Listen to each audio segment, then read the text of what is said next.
আমরা অনেক সময় দেখতে পারি যে শিশুর মাথার হাড় যদি ডেবে থাকে বা মাথার চাঁদিটা যদি ডেবে থাকে, তাহলে মাথায় সিঁদুর দেওয়া হয় যেন চাঁদিটা উপরে ওঠে সেই আশায়। এটা কিন্তু সম্পূর্ণভাবে একটা কুসংস্কার। মাথার চাঁদি উপরে ওঠার সাথে সিঁদুর দেওয়ার কোনো সম্পর্ক নেই।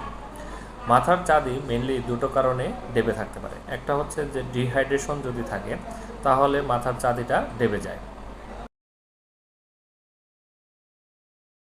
2 নম্বর হচ্ছে বাচ্চা যদি ছোট থাকে, তাহলে তার ব্রেন যেহেতু ছোট, তাই মাথার হাড়গুলো একটা আরেকটার উপরে অনেক সময় উঠে যায়, একটা উঁচু নিচু হয়ে যায়। সুতরাং যদি কোনো বাচ্চার চাঁদে ডেবে যায় মনে হয়, তাহলে আপনাদের উচিত হবে আগে একজন শিশু ডাক্তার দেখানো। যদি তার ডিহাইড্রেশন থাকে, তাহলে অবশ্যই তার চিকিৎসা করাতে হবে। যদি শুধুমাত্র বাচ্চার ব্রেন ছোট হওয়ার কারণে মাথার স্কালগুলো একটা আরেকটার উপরে থাকে, একটা উপরে একটা নিচে থাকে, তাহলে সেটার জন্য বেশি একটা চিন্তা করার দরকার নেই। তার ব্রেন যখন স্বাভাবিকভাবে ডেভেলপ হবে, বড় হবে, তখন এই হাড়গুলো কিন্তু আবার আস্তে আস্তে সরে যাবে এবং 1 বছর বয়সে এই হাড়গুলো কিন্তু সম্পূর্ণভাবে লেগে যাবে।